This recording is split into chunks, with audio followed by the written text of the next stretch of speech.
Kita kembali ke informasi kriminal pemirsa. Dua remaja putri di Bali dan Buton Selatan, Sulawesi Tenggara diperkosa lebih dari satu orang. Ironisnya, beberapa pelaku diantaranya masih di bawah umur.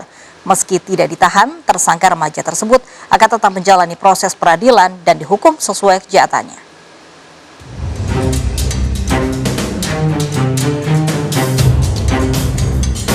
Gadis berusia 12 tahun menjadi korban pemerkosaan di Buleleng, Bali. Korban diperkosa secara bergilir oleh 10 lelaki, yang 7 diantaranya anak di bawah umur. Peristiwa terjadi saat motor korban kehabisan bensin di kawasan Panarukan dan meminta dibelikan bensin kepada kekasihnya.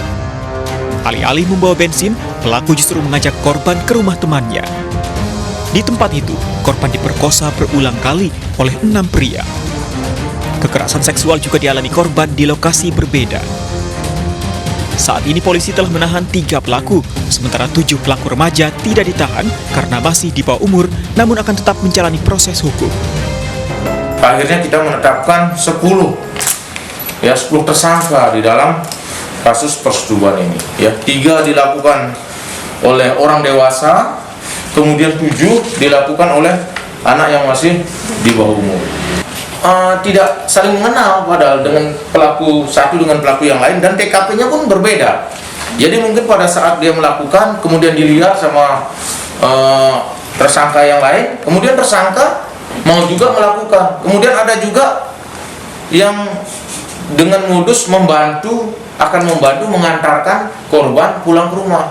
Namun pada saat kesempatan itu ada, mereka malah mengajak ke korban ke TKP tempat terjadinya kejadian ini untuk dilakukan atau disetubuhnya kembali seperti itu. Para pelaku diancam hukuman minimal 5 tahun dan maksimal 15 tahun penjara dengan denda maksimal 5 miliar rupiah. Dari Buleleng, Bali, Pandewi Ismaya, iNews melaporkan.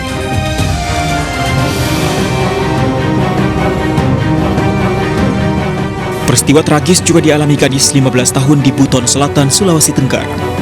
Korban diperkosa 5 pemuda setelah berkenalan dengan salah seorang pelaku melalui media sosial.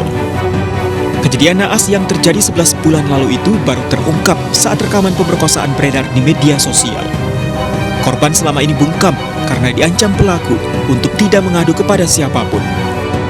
Sebelum dicabuli, pelaku membawa korban berjalan-jalan sambil menghubungi 4 temannya. Saat tiba di lokasi yang ditentukan, para pelaku melakukan kekerasan seksual tersebut secara bergantian. Bahasa-bahasa yang dikeluarkan oleh pelaku ini, video itu sebenarnya untuk sebagai alat untuk mereka mengancam korban ini, dengan bahasa bahwa kalau korban cerita maka videonya akan disebarkan.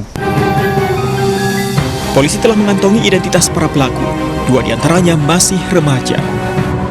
Dari Buton Selatan, Sulawesi Tenggara, Adi Eba, iNews melaporkan.